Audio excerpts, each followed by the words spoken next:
Welcome back to Up Next. I'm Kalen. I'm joined, as always, by my beautiful and talented co-host, Carrie, and you are listening to / watching the only show on the internet where people talk about music. That's true. No one's ever done it before. We're kind of the first to come up with this idea, and I'm really excited to see what we can do with it. Why is no one talking about this? Why is no one talking about music? In the words, I've said it before, in the words of the great poet, the poet laureate, Addison Rae, music speaks. Music speaks. And we speak about music. A lot. Carrie, do you want to speak about some music? I would love to speak about some music. If you know me, you know I'm probably going to bring a couple little pop records to Up Next. And I do. I have a couple little pop records today. I'm very excited to talk about them. First up, from friend of the project, Blush, whose album we covered in October 2023. Super Crush.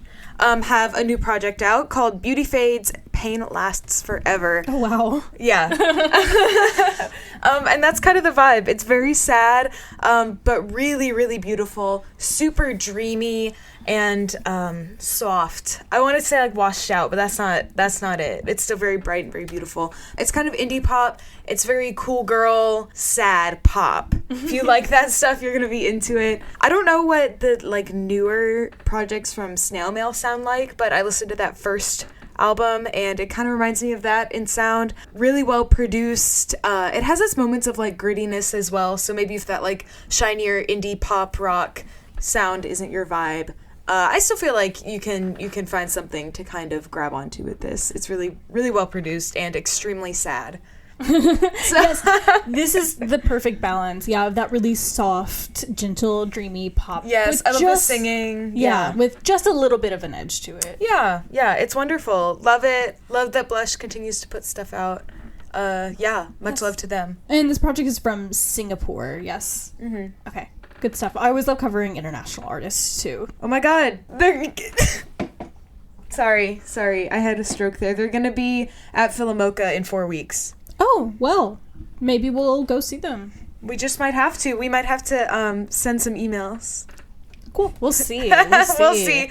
Kaylee, tell me about your first album. All right, my first album isn't really something I would categorize as pop. In fact, I would categorize this more out of the long history of no wave. This is It Rules by Flender. We love a good, solid, crazy no wave album, and this really turns up the noise, turns up the distortion, the disharmonious, weird, angular riffs. Yes. And kind of screamy, shouty vocals that just weird. It's weird, it's fun, experimental. It checks all of my boxes for exactly what I want to hear out of a modern no wave album. Yeah. It's super cool, super strange. People will always tell you that this scene is confined to a very specific time and place, the like 90s New York scene. But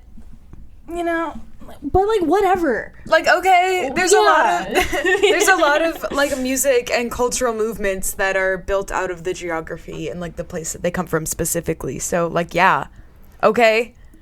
So if it comes from New York and like that's what it sounds like, then sure, yeah, that makes it the style that it is. I think you can be from Houston, Texas in 2025 and still make no wave music. Yes, I think so too. And like, yeah, we talk about, the internet or whatever, but that's another thing. It makes all of these genres very accessible to anybody. Yeah. You can participate in them. So like, sorry if that's controversial. No, I think it's sick that you're in Houston and you're making like no wave. I think it's a good, because what? Music is this is going to sound so stupid. Music is a response. Yeah. To your environment. Yeah. And the more tools you have to like respond to that in a way that like works for you and is healthy for you, great. I love that perspective. I don't know. I love no wave. I think it's sick. And it is such a head-on expression of shit. Yeah, and I feel like this album title is really accurate for the record, and that it does rule. And that it fucking rules. It rules. They cite a lot of different influences here, including, but not limited to, Butthole Surfers and Acid Mothers. Yes. Both bands that I love and that I wouldn't really think about putting together, but it totally kind of works here. There's a little bit of psychedelia and punk rock and everything in between. Yeah, happening. You can kind of get them as inspirations. It's cool. Totally. Yeah. The attitude. I like it. Love the Flender album. Gonna be on repeat for the foreseeable future for me. Thank you, Flender. Yeah. Sick. Can I tell you about my next album? Please. Awesome. I'm going to do the other pop one as well. Up next, I have Dimension Scrolling by Olli, Aarni. This is really cool, like, deconstructed pop. It's very shiny and strange. I think I had a experimental electronic album last week that I talked about as being very shiny. This one, I would call it shiny in a similar way. It's those synths that are, like, so bright. It almost sounds like a knife, like, being sharpened. Yes. They're like, shing, you know? There's a lot of that going on. It sounds, like, precise. It's metallic in a weird way, but, like, not industrial. I don't know. Dreamy. I love the lyrics on this, too. It's highly poetic spoken word stuff. Lots of, like, strange spoken word poetry, vocoded as well. So there's, like, a treatment on the vocals that makes it blend in really strangely. Really, like, abstract ideas, and in the liner notes, they kind of explain those lyrics a little bit more, and the idea of, like, yes, they're kind of, like, bubblegummy, and they're doing, like, this word painting thing, but it's also kind of important to take those weird, abstract ideas at face value. They're asking you, like, not to read too much into it. Like, it is absurd and disjointed and a little bit abstract, and rather than, like, explaining it away and, like, trying to simplify it into pop terms or whatever, like, it can just be weird and, like, an art piece, and it's still fucking cool, and it's pop. I don't know. You don't need to, like, discredit pop by trying to, like, box it in. It's just cool and expressive, yeah. And there's a little bit of Foley stuff on this album, too. Yeah, totally. And, like, sound design is just as much a part of it as well. Yeah, it's super cool. I love dimension scrolling, too, as a concept. You really do get the impression of shifting between all these different, like, fields of perception. It's almost like listening to this album is, like, looking through the eye of, like, a fly, like the multi-compound. It's a 4D album. Everything Yeah. Yes, it's a 4D album, 4D experience. Yeah. I think this triggered my ASMR response. Yes, I was gonna say we need to release the, like, smell-o-vision cut. Yes. This would smell like fresh cut grass. Yeah, and, like, strawberry lemonade. Yeah. And, like, something weird, like burning plastic or something on top of all of it. Yeah. Burning rubber. Yeah. Far away bonfire. Cool. Love. Great stuff. Yeah. Great stuff. It's a banger. Love it. How about you? This next album, I think you could also maybe quantify this as a 4D album, but in a different way, because it's not quite so deconstructed, but it is heavily multi-layered. I'm talking about Against the Howling Winds by the Sleep Dealers. I think this band is more popular than their follower count on Spotify lets on. I hesitate even to call this a band. It's more of a online collective of individuals. I knew collective was coming. I knew it was going to be a collective for sure. Yes, lots of different producers, all contributing everything from sound loops and sine wave synths and horn sections and samples and mastering and drum arrangements and vocals and field recordings. A shit ton of instruments on this, of just contributions. Yeah, there's glockenspiel and so much stuff happening between a lot of artists who are relatively well known kind of within this online music scene.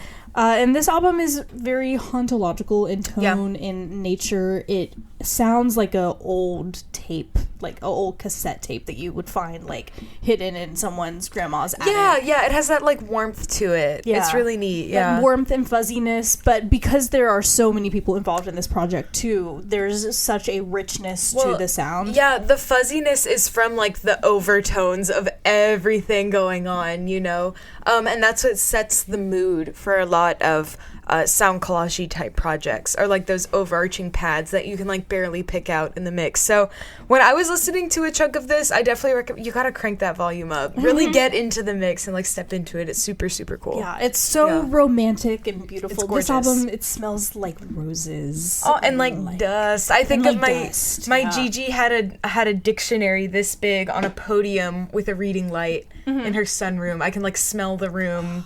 I'm like stepping on the dictionary. I'm like, I got the magnifying glass. It smells like mothballs in a good way. Like Golden Girls is on mute in black and white in the background, and this album is playing. It's so beautiful and romantic and lovely. Definitely recommend checking this one out. Oh, It's so relaxing, kind of like spacey ambient, but hauntological too. I think you could categorize this feeling as like nostalgia. I don't know. Yeah, It's cool. It is sort of nostalgic for sure. Yeah, It's gorgeous. love.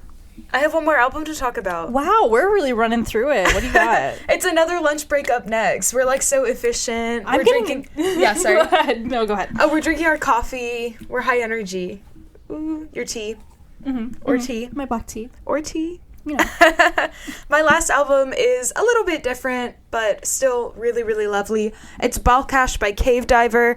This is more on the ambient vaporwave side of things. It's all these like really cool instrumental loops. This is more of a like producer slash DJ type project, I would say, which is really fun. Lots of really cool sampling and everything. Kind of like a folk dance element too. Lots of flowing water that are then accompanied by these really strong percussive beats, really beautiful singing. Like operatic vocals too, but then it totally transforms into something different like halfway through. It's a lot of like techno type stuff, like it's very much rooted in that. It's really cool, and that kind of makes it trancey meditation music. I don't know what they would call it, and I'm not like super well versed in the categories of dance music, but I want to call it like body music because of its, I don't know, tranciness. But does that make it more intelligent, not body? Chime in. I am not the person to ask. I don't know. I'm more of a vibes-based thing, but I really like it's more like techno moments, and you know, maybe that is watering it down. But I found it like just very unique, but still very chill. It's a super cool project. Yes, yeah, this is like perfect. This very much has like the ecstatic dance in nature Yeah, vibes. yeah. This is like to play in a field. Play in the field. You know, for playing in the field. Yes. Yeah. So go check it out if you need to go play in the field. A field day with your friends and dance around and spin in circles until you get dizzy. We had a picnic with some friends yesterday, and we were talking about playing in the grass. And I said, yeah, you know, like when you're a kid, you go out and you like play with a potato sack or whatever. And everyone was like, yeah. I've never played with a potato sack per se. We didn't even have that. What? They gave us shovels. And they said, go dig. Go dig. We didn't have potato sacks. We had shovels. That's crazy. No, you ever play with like a trash bag outside? Yeah, you can cut it open and make a little slip and slide. You ever make a slip and slide out of a tarp and some dish soap? You can make it real slippery with a little dish soap. No, we would usually like go to a friend's house who had a slip and slide. Oh, that was your rich friend's house. Yes, that was the advice. That you want to know what my grandma told my mom and uncle growing up? What? You got to make friends. You like to get into the country club. You got to just make friends who have memberships. That is good advice. She said that's your best bet of getting in there. If that's really where you want to hang out, you gotta go make friends with people. Well, she said, it's not happening for us anyway. I would really like to make friends with this next band that I'm going to talk about. I kind of say I don't want to say the best for last, but this one is of sick. my favorites for last for sure. I'm talking about The New Eve is Rising by The New Eves. Okay, this is art rock, a little bit of folk punk, a little bit of post-punk. And by folk punk, I don't mean like right in the rails American folk punk. No, it's almost like slam poetry. There's some slam poetry elements in here too. The first track is certainly slam poetry. Some of it's sick. I think they're kind of starting like a cult or a coven or something, and I would love to submit an application. But it's like very in the spirit of Joan of Arc. It's very anti-Handmaid's Tale. Yes. It's like flipping that shit over and reverse it. A beautiful, beautiful group out of the city of Brighton, which has a rich history of hippies and weirdos making weird hippie music and art. It's a super artsy spot. They got that rocky beach. Yes, Love and that. I'm so happy to see that tradition is alive and well with the New Eves and their debut album here. Yeah. What a statement piece. This is so unapologetic. Even that first track is such like a declaration of intent and what they want to do. Yeah, exactly. It's like a manifesto. It's a call to action. It's a way of living. It's really cool. And I feel like, it does capture the way a lot of people, especially women or just more femme people or whatever. Yeah, I did feel, listening to this, I did feel very woman. Yeah. Which I don't always feel, but I'm like... But it avoids, like, more girl bossy cliches, I guess. It has a lot of ownership to it. It's really cool. They're setting up a big tent here. Yeah. For everyone. And even if you're not a woman or tangentially related to women, I feel like it's still, even if you're not a woman, you might change your mind by the end. You might change your mind by the end of this album. You know, no, you might be like, maybe you might be questioning some things. That's not really what's going on. No, I don't think so. No, I think just if you know a woman, name a woman. For $1, name a woman. If you know women, you could maybe you could learn something. Show this to a woman in your life and be like, I think you would like this, and she probably will. Every day should be Women's Day. This wasn't supposed to be so funny. I'm sorry. It's hard to talk about feminist stuff, and the fact that we're laughing like speaks to the shame. That's true. But there's nothing shameful about this album. Not it at very all. much casts off all forms of shame. It's blasphemous and reclamatory. And indulgent. Would thou like to live deliciously? And the New Eve say, yes, we would. And I love that. I love that for that. them. Again, if they're accepting more of that. applications to the coven, please. Our email is outsidenoise444@gmail.com. Mm-hmm. I will be waiting. Yeah, I don't have a lot to offer, but I have a great attitude, and we have these hammocks that are really comfortable. Okay, great. If you want to hang out, I'm free. Some of their music videos are also very fun to watch. Go check them out. Hell yeah. All right. I would love to. Great. Kaylin, what are you looking forward to this week? I think we're gonna find a new spot for Quizzo since our local bar shuttered its doors this past weekend. Oh my god. And I'm also getting an oil change tomorrow. Isn't that exciting? Oh, that's awesome. Also, our friends at My Wife's an Angel are doing their residency this week, starting Thursday the 7th, and then running all month until the 28th, every Thursday at Thunderbird Hall. So we'll probably be at a handful of those shows at least. Yeah, probably so. I'm really excited to see them again. It's been a bit. It's been a long time since we've seen them. Yeah. Mm-hmm. Yeah, that'll be super fun. This weekend is also Pierogi Fest. Ooh. I'm sorry if I'm stealing everything exciting that's happening. No, I stole the My Wife's an Angel show back from you. That's what happened. Okay, that's fine. Pierogi Fest will be super fun. What type of pierogi do you want to find at Pierogi Fest? I want to find potato. Cheese and potato. Kaylin, you're in luck. I have great news for you. They are definitely going to have potato pierogies.